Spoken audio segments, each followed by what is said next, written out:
Iya, sama aja lu malaikat. 551 panggilan telepon dari Kenzo Lee. Amandamu sedikit mengernyitkan dahi, nada bicaranya terdengar agak ragu, bajuku. Kopermu sudah diantarkan ke kamarmu, kata Anik, sambil melirik ke arah restoran, Tuan seharusnya sudah selesai makan, aku harus pergi dan bersiap untuk membersihkan kamar. Setelah selesai berbicara, Anik bergegas pergi menuju restoran.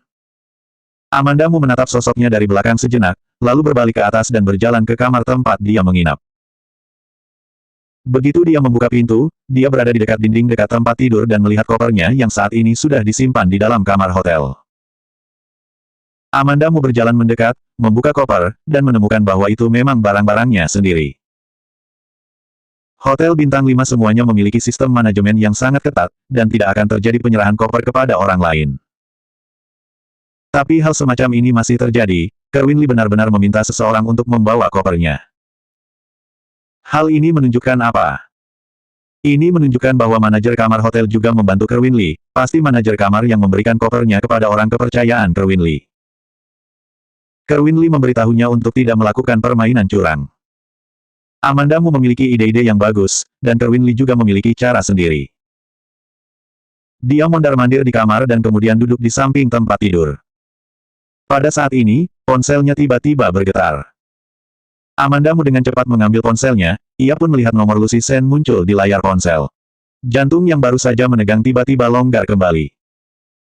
Dia menekan tombol angkat, dan sebuah suara dingin datang dari telepon, Amanda, aku dengar kamu pergi ke luar negeri. Ya, aku sudah beberapa hari di luar negeri. Amandamu sebenarnya mengatakan hal ini dengan perasaan bersalah. Bagaimanapun, dia pergi ke luar negeri dengan tergesa-gesa dan tidak punya waktu untuk memberitahu Lucy Sen. Terutama karena Lucy Sen terlalu sibuk, dan Amandamu juga memiliki urusan sendiri, dia tidak ingin membuat Lucy Sen merasa risau dengan masalah yang sangat mengganggu ini. Kamu sudah berapa hari di luar negeri? Apa yang akan kamu lakukan di sana? Berapa lama? Jika bukan karena pria bodoh si James itu yang mendatangiku, aku tidak tahu bahwa kamu di luar negeri. Bukankah sebelumnya kamu mendiskusikan film, The Lost City 2, dengan Emeline? Apakah saat ini kamu punya waktu untuk pergi ke luar negeri? Pertanyaan Lucy Sen datang seperti peluru pistol yang ditembak menderu, tetapi Amandamu menjawabnya dengan sangat singkat, aku di sini sedang menangani masalah kecil, aku belum bisa memastikan kapan harus pulang.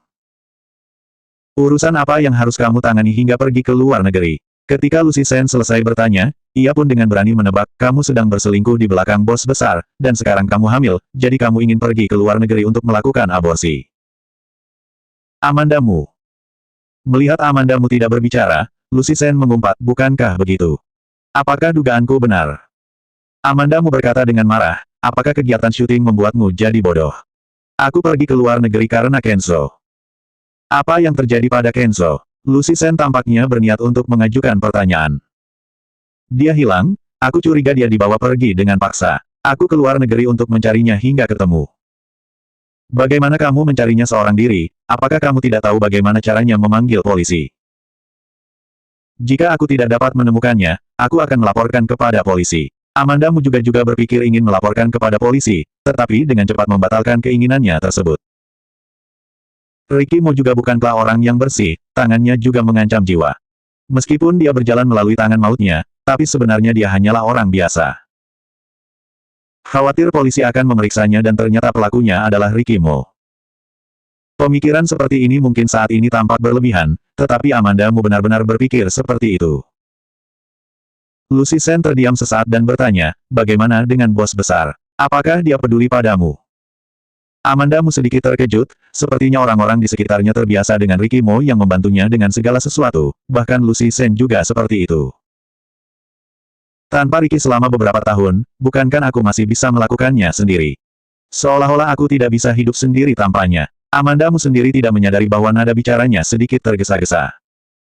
Lucy Sen berteman dengan dirinya selama bertahun-tahun, tentu saja dapat menebak sesuatu, tetapi dia tidak mengatakannya. Kamu jaga dirimu baik-baik. Jika ada masalah, silakan hubungi aku. Setelah Lucy Sen selesai berkata, ia merasa bahwa jika dia menghubungi dirinya, mungkin dia juga tidak dapat membantu. Kemudian dia mengubah kata-katanya dan berkata, jika sesuatu benar-benar terjadi padamu, kamu harus menghubungi bos besar, kehidupanmu yang singkat ini sangat penting. Aku tidak akan dalam bahaya, sudahlah, jangan terlalu khawatir, aku adalah orang yang hebat. Setelah Amanda Mu dan Lucy Sen mengucapkan beberapa patah kata, ia pun segera menutup telepon. Setelah pergi ke kamar mandi untuk menyikat gigi dan mencuci muka, Amanda Mu pun berbaring di tempat tidur, berpikir bahwa dia tidak akan bisa tidur, tetapi tak disangka, belum lama berbaring, dia pun seketika tertidur. Entah berapa lama dia tidur, dia terbangun oleh suara ponsel yang bergetar lagi. Ketika dia tidur, dia tidak mematikan semua lampu, tidak menghidupkan lampu di samping tempat tidur. Amanda Mu membuka matanya dan melihat dekorasi yang aneh di ruangan itu. Kepalanya kosong sejenak sebelum semua kesadarannya kembali. Dia tidak berada di rumah yang disewanya sendiri di kota J atau di Villa Rikimo, dia sekarang berada di kota kecil di seberang lautan. Ponsel di kepala tempat tidur masih bergetar, Amanda Mu berguling dan duduk, meraih ponsel. Siapa yang akan meneleponnya pada waktu saat ini? Orang-orang yang dekat dengannya dan orang-orang yang akan dihubungi melalui telepon pada dasarnya tahu bahwa dia ada di luar negeri. Ketika dia mengambil ponsel dan melihat keterangan yang ditunjukkan di atas, matanya seketika melotot. Ternyata itu panggilan dari Kenzo Lee. Amanda Mu hampir memegang telepon dengan tidak stabil, dia menenangkan suasana hatinya sebelum akhirnya dia mengangkat panggilan telepon tersebut. Dia menjawab telepon, dan suara yang akrab dari Kenzo Lee datang dari telepon, Amanda. Sungguh Kenzo Lee. Amanda Mu menggenggam tangan yang memegang ponsel dan tanpa sadar berkata dengan suara yang kencang, Kenzo, kamu di mana? Tidak peduli di mana aku berada, tolong jangan mencari aku. Suara Kenzo Lee adalah suara galak yang belum pernah didengar Amanda. Setelah mendengar kata-katanya, Amanda Mu langsung merasa sedikit marah, siapa yang mencarimu jika aku tidak mencarimu? Apakah adikmu, Kerwin? Katakan padaku, mengapa dia membawamu kembali ke negara M, bagaimana dia memperlakukanmu? Setelah diam sejenak, suara Kenzo Lee terdengar lagi, kamu sudah bertemu dengannya.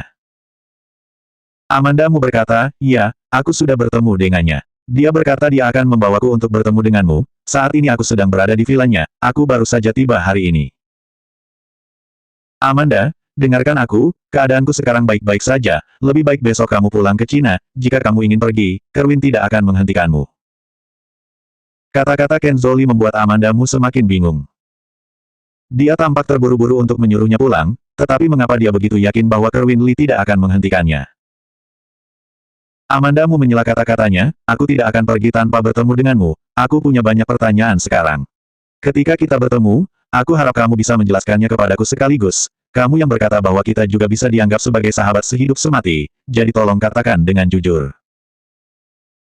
Selama kamu pulang ke Cina, selama aku punya kesempatan untuk kembali ke kota J, aku akan memberitahumu segalanya, tapi pertama-tama adalah kamu harus tut.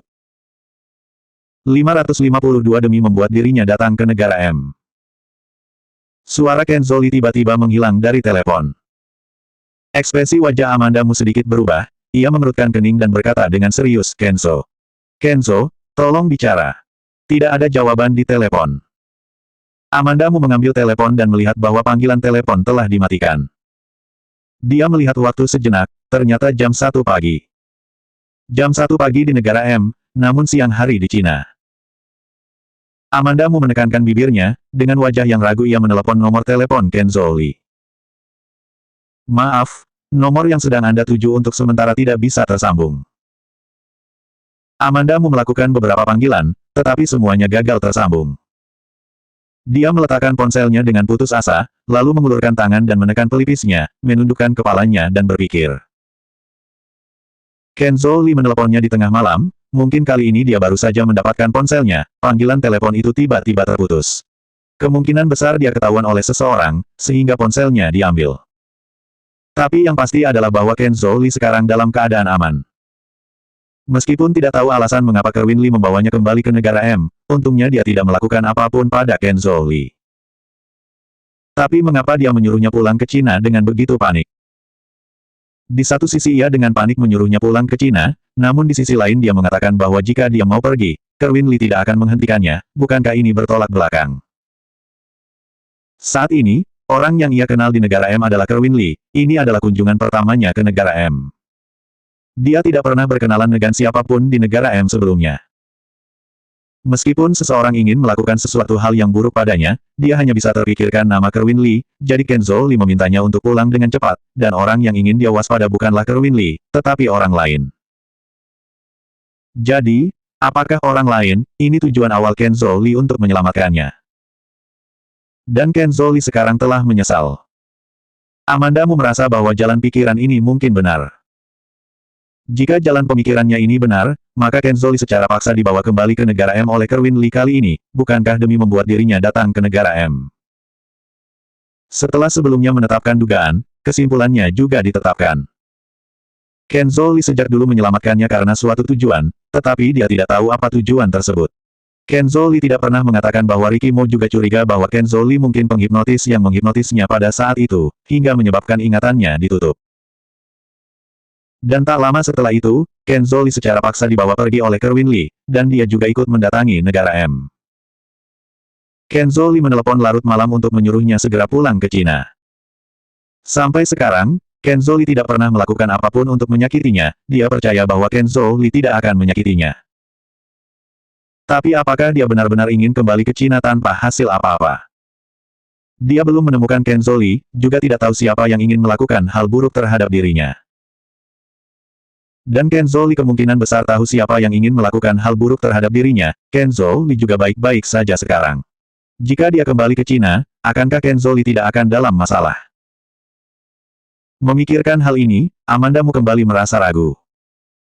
Dia menghela napas panjang, menyandarkan kepalanya ke kepala tempat tidur, dan tanpa sengaja tertidur ketika dia menutup matanya. Namun, dia segera terbangun lagi. Dia bermimpi bahwa seluruh tubuh Ken Zhou Li berdarah dan tersenyum padanya. Sepertinya dia sudah tidak bisa tidur malam ini. Karena dia tidak bisa tidur lagi, Amandamu berbalik dan berpakaian, berniat untuk mengeksplorasi villa tersebut. Dia tidak terbiasa selalu berada dalam posisi pasif, lebih baik melakukan sesuatu dengan inisiatif sendiri. Meskipun Ken Zhou Li tidak ada di villa, dia mungkin dapat menemukan petunjuk. Setelah Amandamu selesai, dia tiba di sisi pintu, membuka pintu, dan diam-diam melihat keluar. Tidak ada seorang pun di lorong, hanya beberapa lampu dinding yang menyala, cahaya kuning itu tampak sepi. Dia berdiri di dekat pintu selama beberapa menit, dan ketika dia yakin tidak ada orang di sana, dia berjalan keluar dengan santai. Amandamu pertama-tama berjalan menyusuri lorong dan melihat tangga, ada juga cahaya kecil di aula. Cahaya itu sangat redup, sangat hening dan tidak ada seorang pun di sana. Villa ini memiliki beberapa lantai dan dia harus naik ke atas untuk melihatnya terlebih dahulu. Kamar-kamar di lantai atas semuanya tertutup, setiap kali dia melewati sebuah kamar, dia akan menempelkan telinga ke pintu untuk mendengar aktivitas di dalam. Tidak terdengar aktivitas apapun hingga dia mendengarkan semua kamar sampai selesai. Dia berjalan menuruni tangga dengan pelan, baru saja tiba di tangga lantai 2, dia merasa ada seseorang di belakangnya. Ada seseorang di belakangnya. Amandamu menoleh dan melihat seorang wanita mengenakan piyama putih dengan rambut panjang, serta wajah tak terlihat berdiri di depannya. Ah! Amandamu berseru kaget dan mundur beberapa langkah seketika. Wanita di depannya itu pun meletakkan rambut di belakang telinganya dan menunjukkan wajahnya, "Nonamu, malam sudah begitu larut, apa yang kamu lakukan di sini?" Ternyata Anik. Amandamu melihat wajahnya dengan jelas, menutup matanya sejenak, dan berkata dengan napas lega, "Aku merasa sedikit haus dan berpikir untuk mencari air untuk diminum." Entah apakah karena terbangun di tengah malam, suara Anik terdengar sangat pelan, "Oh ya. Lalu mengapa kamu turun dari atas?" Setelah menyelesaikan kata-katanya, dia melirik ke atas dan memalingkan matanya kembali ke Amandamu. Amandamu telah menyesuaikan emosinya ketika dia melihat Anik, dan berkata dengan ekspresi wajah normal, "Aku sedikit pusing saat tidur di tengah malam, aku naik dan juga aku baru menyadari bahwa aku salah jalan." Tampaknya Anik percaya, lalu berkata, "Aku juga bangun untuk minum. Nonamu bisa turun bersamaku, atau aku akan membawakanmu air. Lagi pula kita berdua sudah bangun, lebih baik aku turun bersamamu." Setelah Amandamu selesai berkata, ia berbalik dan berjalan ke bawah terlebih dahulu. Saat dia berjalan, dia dengan hati-hati mendengarkan jejak kaki Anik. Setelah mendengar ini, dia menemukan bahwa langkah kaki Anik hampir tanpa suara. Pada siang hari, dia tidak terlalu mendengarkan dengan fokus, tetapi ketika tadi dia turun, dia sangat fokus, tetapi tidak mendengar suara langkah kaki Anik. Di dunia ini, hanya dua orang yang berjalan tanpa suara. Yang satu adalah hantu, dan yang lainnya adalah seni bela diri. Jelas, Anik kemungkinan besar termasuk yang terakhir. Pada siang hari, Anik tampak sangat polos, dan Amandamu hampir percaya bahwa Anik hanyalah seorang pelayan biasa. Seorang pelatih yang bisa berlatih berjalan tanpa suara harus dilatih secara profesional, pasti bukan orang biasa, apalagi tidak mungkin seorang pelayan biasa. Tiba-tiba, Anik yang telah berjalan di belakangnya, sudah tiba di depannya. Nonamu, aku saja yang berjalan di depanmu, ruang tamu terlalu gelap, aku akan menyalakan lampu untukmu. Pada saat ini, langkah kakinya menjadi lebih berat, seolah-olah dia sengaja ingin membuat Amandamu mendengar langkah kakinya. Naluri wanita selalu akurat, dan Amandamu juga percaya pada perasaannya. Sesampainya di ruang tamu, Anik berjalan ke sofa dan berkata kepada Amandamu, Nonamu, silakan duduk dulu. Aku akan menuangkan air untukmu. Oke, terima kasih. Amandamu duduk di sofa sambil tersenyum, menyaksikan Anik berbalik dan menuangkan air untuknya. Begitu sosok Anik menghilang, senyum di wajahnya memudar. Dia sedikit menundukkan kepalanya, ekspresi wajahnya agak suram. 553 penuh dengan kamera. Dengan cepat, Anik keluar membawa air, dan juga membawa sepiring kue. Dia meletakkan kue di meja kopi dan menyerahkan air kepada Amandamu, aku lihat masih ada kue, jadi aku membawanya sedikit ke sini, aku yang membuat kue ini kemarin, Tuan bilang rasanya cukup enak. Amandamu mencicipinya, rasanya tidak terlalu manis, dan agak lengket. Ketika dia mendongak dan melihat Anik sedang menatapnya dengan penuh harap, dia pun berkata, rasanya memang sangat enak, kamu memang pandai membuat kue. Aku juga bisa membuat kue-kue lainnya. Jika kamu tinggal di sini lebih lama, aku akan membuatkannya untukmu. Anik menyipitkan matanya dengan senyum, terlihat polos dan imut. Tapi dia bersikap pura-pura polos seperti ini, menyebabkan dirinya tidak bisa lagi melumpuhkan Amandamu. Dalam pengamatan hari ini, di dalam villa ini, kecuali seorang pelayan yang mengurus halaman, dan seorang pelayan yang bertugas membersihkan, hanya Anik seorang diri yang mengerjakannya. Meskipun Anik melakukan pekerjaan sebagai pelayan, namun pekerjaannya tidak sama dengan pelayan lainnya, dibandingkan dengan pelayan lainnya, Anik jelas memiliki tanggung jawab lebih berat. Sebelumnya dia pernah mengatakan kepada Amandamu bahwa dia dan Kerwin Lee sama-sama diadopsi oleh ayah angkat yang sama, jadi Kerwin Lee tidak memperlakukannya sebagai pelayan. Amandamu mengumpulkan pikirannya dari bawah matanya dan berkata dengan sungguh-sungguh, Anik memiliki keahlian yang sangat baik, bagaimana jika aku benar-benar tidak ingin pergi dan ingin tinggal di sini? Aku khawatir akan membuat orang merasa jengkel jika aku tinggal di sini lebih lama. Anik tersenyum lebih gembira, ia menggenggam tangan Amandamu dengan gembira, lalu berkata, bagaimana bisa? Tidak ada orang di villa ini, akhirnya ada tamu yang datang, aku tentu saja akan menyambutnya. Amandamu melirik tangan yang mereka berdua, Anik tampak terkejut, dan meletakkan kembali tangannya dengan malu, maaf, aku terlalu senang. Tidak apa-apa, Amandamu mengambil tangannya kembali dan tersenyum, lalu berkata, waktu sudah sangat larut, mari kita tidur dulu. Anik mengangguk, baiklah, kamu naik duluan, aku akan bersih-bersih di sini. Ketika Amandamu selesai berbicara, dia naik ke atas dan kembali ke kamarnya. Di aula di lantai bawah, ketika Anik sedang berkemas, dia mendengar langkah kaki di tangga. Dia mendongak dan melihat Kerwin Lee berdiri di tangga menatapnya, ekspresi wajahnya tampak samar. Anik hanya meliriknya, dan menarik matanya, seolah dia belum melihatnya seperti ini. Kerwin Lee hanya menatapnya dengan tajam, lalu berbalik ke atas lagi. Setelah Amandamu kembali ke kamar, dia selalu setengah tertidur dan setengah tersadar. Ini secara langsung muncul dua mata panda besar ketika dia bangun pada pagi harinya. Dia dan Kerwin Lee bertemu di meja makan. Dalam hidupnya, selain sarapan dengan Ricky Mo, sisanya adalah Kenzo Lee, dan sekarang dia ditambah Kerwin Lee. Dia memiliki wajah yang hampir identik dengan Kenzo Lee, tetapi pemahaman Amandamu tentang dirinya terbatas pada namanya, Kerwin Lee, yaitu saudara kembar Kenzo Lee. Kerwin Lee bisa dikatakan orang asing baginya. Kerwin Lee memandangnya sejenak dan berkata, sepertinya tadi malam kamu tidak tidur dengan nyenyak. Amandamu membuka mulutnya dan berkata, Feng Shui rumahmu tidak bagus. Kerwin Lee tiba-tiba tertawa dan berkata, bukankah karena tadi malam kamu tidur sambil berjalan? Tidur sambil berjalan, Amandamu tertawa kecil, dan seketika mengerti apa yang diketahui oleh Kerwin Lee. Aku orang yang sangat menghargai hidup dan berhati-hati. Aku bahkan tidak tahu berapa banyak kamera kecil dipasang di villa ini. Kerwin Lee mengatakan bahwa untuk bagian ini, Amandamu benar-benar orang yang bodoh jika dia tidak mengerti. Kemarin, dia memperhatikan apakah ada kamera CCTV di villa ini atau tidak. Karena dia tidak melihat kamera, dia tadi malam pun pergi ke atas untuk memeriksa situasi di villa. Tapi dia masih berpikir Kerwin Lee terlalu sederhana, ternyata dia memasang kamera kecil.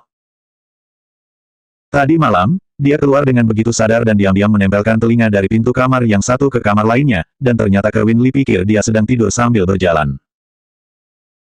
Apakah Kerwin Lee benar-benar berpikir dia sedang berjalan dalam tidur atau salah mengira bahwa dia sedang berjalan dalam tidur? Dia mengungkapkan pesan penting kepadanya bahwa villa ini penuh dengan kamera kecil. Setelah ini, dia tidak bisa lagi bertindak gegabah. Sarapan sudah datang. Anik keluar dari dapur dengan membawa sarapan. Dia berjalan bola-balik beberapa kali, dan akhirnya mengeluarkan 2 gelas jus sayuran hijau. Dia meletakkan 2 gelas jus sayuran masing-masing di depan Amanda Mu dan Kerwin Lee. Kemudian dia mendesak Kerwin Lee, "Tuan, cepat cicipi jus ini." Kerwin Lee menyeruput jus tersebut dan ekspresi pada wajahnya tampak sedikit berubah. Melihat situasi tersebut, Amanda Mu juga meneguknya dan mencicipi sedikit jus sayuran segar itu, rasanya agak pahit. "Nona Mu, apakah menurutmu jus itu enak?" Melihat Amanda Mu sudah meminumnya, Anik pun dengan cepat bertanya. Amanda Mu mengerutkan bibirnya, agak pahit. "Aku menambahkan sayur pare di dalam jus tersebut, musim ini sangat sulit menemukan sayur pare, tetapi baru-baru ini Tuan harus menurunkan emosinya agar lebih tenang." Saat selesai mengatakan kalimat itu, Anik lanjut berkata dengan sedikit jengkel, "Tenang sepertinya bukan seperti itu menggunakannya, aku tinggal di luar negeri terlalu lama, sehingga banyak kosakata tidak bisa aku gunakan dengan baik." Wajah Amanda Mu ikut tersenyum, tetapi dalam hatinya dia merasa bahwa Anik ingin mengatakan sesuatu. Membuat Kerwin Lee lebih tenang. Tenang. Amanda Mu mendongak untuk melihat Kerwin Lee dan melihat bahwa dia mengerutkan kening dan mendorong gelas jus sayuran jauh darinya. Melihat ini, Anik dengan cepat membujuk, "Tuan, aku sudah susah payah memerasnya, jus ini sangat bergizi, kamu harus meminumnya." "Aku tidak mau minum," kata Kerwin Lee, dan menatapnya, "karena kamu yang memerasnya, kamu saja yang meminumnya sendiri." "Tuan, kamu." Anik sepertinya takut dengan kata-kata Kerwin Lee, dia seketika tidak tahu harus berkata apa. Kerwin Lee tiba-tiba menjatuhkan garpu di tangannya di atas meja, terdengar ada sedikit amarah dalam suaranya, "Kamu boleh pergi jika kamu tidak mau meminumnya, cepat pergi." Anik tampaknya ketakutan, ia menggigit bibirnya, dan mengambil gelas jus sayuran, "Tuan jangan mengusirku, aku akan minum." Setelah selesai berbicara, dia mengambil jus pahit tersebut dan meminumnya hingga habis. Kerwin Lee tidak memandangnya, dan berkata dengan pandangan lurus, "Pergilah jika kamu sudah meminumnya, jangan mengganggu pemandangan di sini." Anik pergi dengan wajah yang tampak sangat sedih. Amanda Mu merasa seolah menonton pertunjukan yang bagus, ia mengangkat alisnya dan memandang Kerwin Lee dan berkata, "Kenzo lebih sopan daripada kamu." Dia, ekspresi Kerwin Lee tampak menghina, "Jangan membandingkan aku dengan pria munafik itu." Amanda Mu hampir tersedak air liurnya. Mengapa dia menyebutnya pria munafik? "Kamu bilang Kenzo munafik." Amanda Mu mendengus, "Tidak peduli apa yang kamu katakan. Dia setidaknya lebih kuat darimu." Sedikit kemarahan muncul di wajah Kerwin Lee, dan namanya seketika dipanggil dengan dingin, "Amanda." Amanda Mu benar-benar acuh terhadap amarahnya. Dia melirik pintu restoran, ruang makan sebelum berkata kepada Kerwin Lee, "Dia tadi malam meneleponku. Di mana dia sebenarnya?" Ekspresi wajah Kerwin Lee sedikit berubah, "Apa kamu bilang? Kenzo. 554 jika tidak, kamu akan menanggung akibatnya sendiri." Amanda Mu meletakkan tangannya di atas meja makan, sedikit mencondongkan tubuhnya ke depan, "Di mana dia?" Kerwin Lee hanya tersenyum dan tidak menjawab pertanyaannya, dia berdiri dan berjalan keluar. Amanda Mu dengan cepat bangkit mengejarnya dan berhenti di depan Kerwin Lee, "Setidaknya, kamu mengizinkan aku untuk menemui Kenzo. Kamu dari awal tidak mengizinkan aku menemui Kenzo, kamu hanya menempatkan aku di sini, apa sebenarnya tujuanmu?" Dari kata-kata Kenzo Lee, dia dapat menyimpulkan bahwa Kerwin Lee tidak tampak jahat padanya. Saat ini, hanya ada mereka dua, jadi dia berani mengklarifikasi kata-kata itu. Kerwin Lee menatapnya dan tidak tahu apa yang dia pikirkan. Singkatnya, dia tidak segera membuka suara. Dia tidak memakai banyak pakaian, kemeja di dalam, jaket jas di luar, tapi dia tidak memakai kemeja dengan mengancingnya hingga ke atas seperti Kenzo Lee. Kenzo Lee adalah seorang psikiater, dia selalu memakai jas dan dasi ketika dia pergi bekerja, terlihat sangat meyakinkan. Kerwin Lee tampak lebih kasual daripada dia, dua kancing di bagian atas kemejanya tidak dikancing. Amanda Mu mendongak dan menatapnya. Tiba-tiba, dia melihat bekas luka kecil yang tampak di lehernya. Dia ingat bahwa ketika Kenzo Lee pertama kali menemukannya 3 tahun lalu, ada banyak bekas luka di tubuhnya, kemudian saat dia dirawat di rumah sakit, Amanda Mu juga melihatnya. Kerwin Lee juga memiliki bekas luka. Bukankah ketika kedua saudara laki-laki ini berada di usia remaja, mereka diadopsi oleh orang Cina yang tinggal di luar negeri karena orang tua mereka meninggal secara tak terduga? Harusnya kehidupan mereka sangat normal, bagaimana mungkin tubuh kedua orang ini penuh dengan bekas luka? Kerwin Lee memperhatikan tatapan Amanda Mu, ia menunduk dan melihat dadanya sendiri, lalu mengangkat alis dan berkata, "Nona Mu, apakah kamu berniat untuk memikatku demi mencari keberadaan Kenzo?" Amanda Mu seketika merasa tercengang, lalu berkata dengan marah, "Apakah kamu benar-benar berpikir bahwa semua orang sama tak tahu malunya denganmu? Sakit." Setelah selesai berbicara, dia berbalik, dan Kerwin Lee memandang sosoknya dari belakang dan tiba-tiba mengencangkan alisnya, dia mengulurkan tangan dan memeluk kepalanya, ekspresi wajahnya tampak sangat menyakitkan.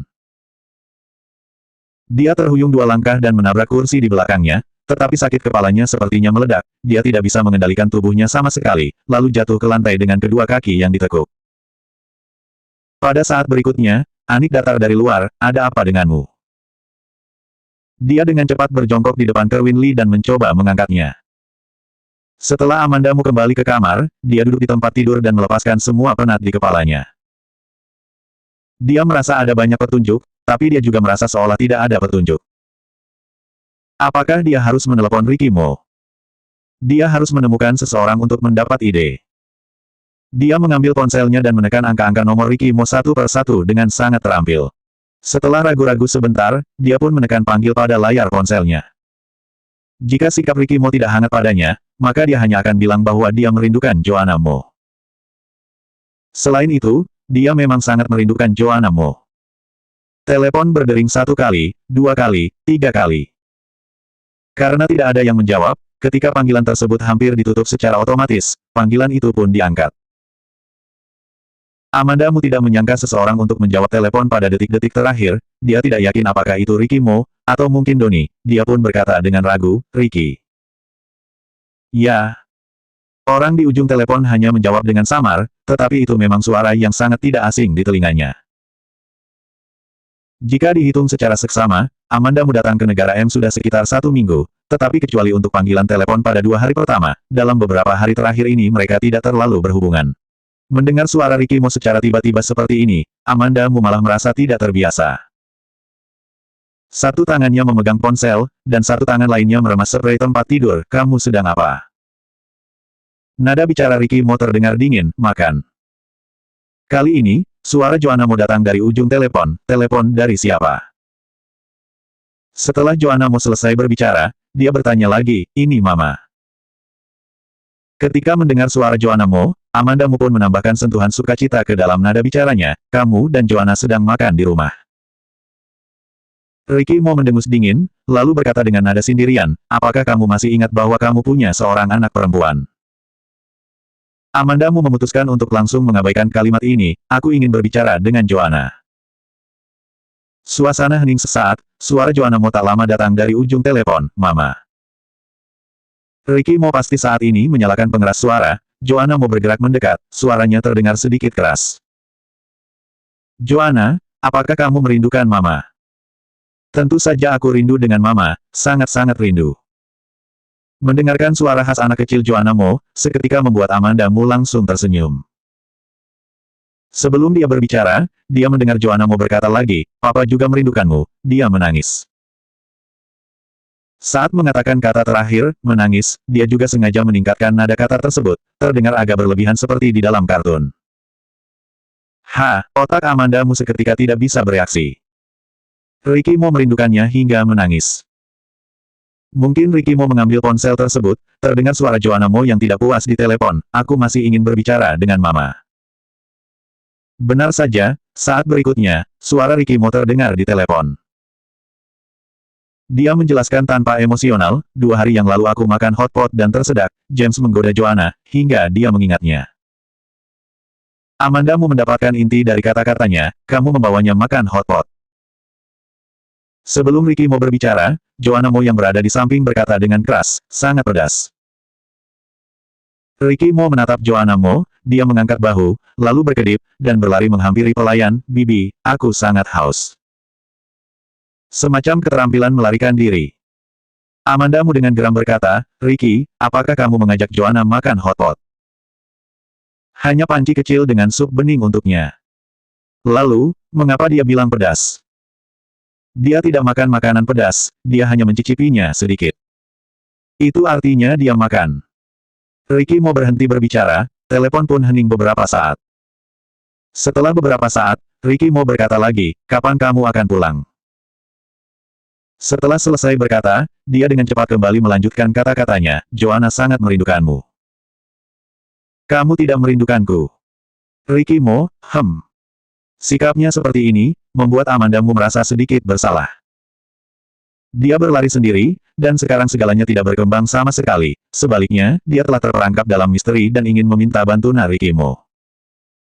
Mengapa begitu tidak berguna? Kali ini, Ricky Mo adalah yang duluan berbicara, apakah kamu sudah bertemu dengan Kenzo? Belum, tadi malam aku menelusuri villa dan menemukan bahwa hanya ada Kerwin seorang diri, serta pengawal dan pelayan, sampai sekarang aku tidak menemukan sosok Kenzo. Dan, tadi malam. Saat ia hampir mengatakan bahwa tadi malam dia menerima telepon dari Kenzo Lee, Ricky Mo malah tiba-tiba bertanya dengan suara yang acuh, kamu tinggal bersama Kerwin. Hanya ada dia seorang diri. Amanda Mu. Tak lama kemudian, suara marah Ricky Mo datang, Amanda, sebelum besok malam, aku harus melihat kamu sudah tiba di kota J, jika tidak, kamu akan menanggung akibatnya sendiri. 555 membuatmu mengetahui kebenaran dengan jelas. Amanda Mu melihat waktu sejenak, sekarang jam 10 pagi, kira-kira kurang dari 24 jam sebelum gelap besok malam. Jangankan seberapa jauh jaraknya dari tempatnya saat ini ke bandara, di pesawat saja dia harus menghabiskan banyak waktu, mungkin dibutuhkan lebih dari 10 jam. Meskipun sekarang dia berangkat ke bandara, dia juga mungkin tidak bisa mendapatkan tiket dengan segera. Sikap Ricky Mo seperti ini jelas-jelas memaksa dirinya tidak dapat melakukan sesuatu. Amanda Mu berkata dengan marah, apakah kamu pikir aku punya sayap, sehingga aku bisa pulang dengan terbang? Ricky Mo juga tidak berbicara, sikapnya sudah sangat jelas, dia tidak peduli jika Amanda Mu tidak memiliki sayap atau bagaimana cara dia untuk pulang, dia hanya ingin Amanda Mu pulang. Alasan pria ini sangat tidak masuk akal. Amanda Mu mengatakan beberapa kata lagi, dan tidak tahu apakah Ricky Mo mendengarkan atau tidak. Pada akhirnya, Ricky Mo hanya berkata, aku akan menjemputmu. Begitu Amanda Mu mendengarkan kata-kata Ricky Mo, seketika dia tidak tahu bagaimana menjawabnya. Saat ini, Ricky Mo berkata, aku sudah makan. Kata-kata ini sengaja ia ucapkan agar Amanda Mu menutup telepon. Amanda Mu berkata kepadanya sebelum menutup telepon, aku bisa menanganinya, kamu tidak perlu datang. Ketika dia menutup telepon, dia ingat bahwa dia baru saja berbicara banyak omong kosong dengan Ricky Mo, dan yang seharusnya ingin disampaikan malah tidak ia katakan. Amanda Mu meletakkan ponselnya dengan kesal, tatapan matanya jatuh pada koper di sebelahnya. Dia menatap koper itu sejenak, dan kemudian mulai mengemasi barang-barangnya. Dia hanya datang ke Villa Kerwin Lee untuk tinggal di sini selama sehari, jadi tidak banyak barnak yang harus dikemasi, dengan cepat dia pun selesai mengemasi kopernya. Jika dia pergi seperti ini, apakah Kerwin Lee benar-benar mengizinkan dirinya pergi? Jika benar-benar seperti apa yang dikatakan Kenzo Lee, dia ingin pergi dan tidak akan dihentikan oleh Kerwin Lee, dia percaya kata-kata Kenzo Lee dan percaya dengan kata-katanya bahwa dirinya akan baik-baik saja. Setelah mengambil keputusan, Amanda Mu menarik koper dan keluar. Dia bertemu Anik begitu dia keluar. Anik memegang nampan di tangannya, secangkir kopi ditempatkan di nampan tersebut. Ketika dia melihat Amanda Mu, dia tersenyum dan berkata, Nona Mu. Amanda Mu menduga bahwa dia akan memberikan kopi itu kepada Kerwin Lee dan bertanya, di mana Kerwin? Dia ada di ruang kerja. Anik memandangi koper Amanda Mu di belakangnya dan bertanya dengan pandangan bingung, Nona Mu, apakah kamu mau pergi? Amanda Mu tidak menjawab pertanyaan Anik, ia hanya langsung bertanya, di mana ruang kerjanya, ada sesuatu hal yang harus aku sampaikan padanya. Melihat bahwa Amanda Mu tidak bermaksud menjawab, Anik berjalan ke depan dengan membawa nampan, ikut aku. Anik membawa Amanda Mu ke pintu kamar di bagian ujung koridor, dia mengetuk pintu terlebih dulu, lalu mendorong pintu dan masuk. Amandamu mengikuti Anik, sekilas ia melihat Kerwin Lee duduk depan di meja kerja. Di belakang Kerwin Lee adalah rak buku besar dengan banyak buku dengan sampul tebal asli dalam bahasa Inggris, beberapa ornamen, dan beberapa miniatur. Mana ada seorang juru masak memiliki ruang kerja seperti ini? Selain itu, Amandamu juga melihat sekilas, ia melihat buku-buku yang berkaitan dengan obat-obatan, tidak ada yang untuk memasak. Oleh karena itu, pekerjaan Kerwin Lee sebagai juru masak di hotel seharusnya hanya kedok, apa sebenarnya pekerjaannya mungkin hanya dia yang tahu. Anik langsung berjalan mendatanginya dan meletakkan kopi di depan Kerwin Lee, "Tuan, ini kopimu." Kerwin Lee melihat Amandamu. Anik meletakkan kopi dan sadar harus pergi keluar, lalu menutup pintu. "Mengapa kamu datang mencariku?" Kerwin Lee bertanya padanya. Amandamu membuka pintu dan berkata, "Aku ingin pergi dari sini dan pulang ke kota J." Setelah Kerwin Lee mendengar kata-kata itu, suasana hening beberapa saat, dia tertawa kecil dan berkata, "Kamu baru saja tinggal 1 hari di sini, lalu begitu tergesa-gesa untuk pergi, tak disangka ternyata Kenzo salah menilaimu, kamu sepertinya tidak terlalu peduli dengan dia, wanita yang tidak tahu berterima kasih." Kata-katanya terdengar agak tidak berperasaan, tapi entah mengapa, itu selalu terdengar agak disengaja. Amandamu menyipitkan matanya dan berkata, "Jangan katakan omong kosong yang tidak berguna ini, aku mau pergi sekarang." Kerwin Lee membuka laci samping dan mengambil kunci mobil dan melemparkannya kepadanya, "Aku tidak mengantarmu." Amandamu mengenali tanda pada kunci mobil, itu adalah kunci mobil yang Kerwin Lee kemudikan ketika dia datang kemarin. Perilakunya menyebabkan Amandamu merasa curiga. Dia tidak menyangka bahwa Kerwin Lee membiarkannya pergi dengan mudah. Amandamu mengulurkan tangan dan memegang kunci mobil di tangannya. Lalu ia berkata, "Kamu membiarkan aku pergi dengan seperti ini. Lalu mengapa kamu sebelumnya sangat ingin membawaku datang ke negara M?" Kerwin Lee menatapnya dengan tajam, dengan tatapan kaget di matanya. Amandamu mengerti, dia mencondongkan tubuh ke depan dengan satu tangan di atas meja, dengan posisi berdiri menatap Kerwin Lee yang sedang duduk, dan berkata pelan, "Apakah karena sudah ditebak olehku?" Mata Kerwin Lee seketika menjadi dingin, "Kamu pada dasarnya boleh pergi, tapi sekarang, kamu tidak bisa pergi lagi. Karena kamu sengaja membawaku ke negara M, kamu harus tahu siapa Ricky.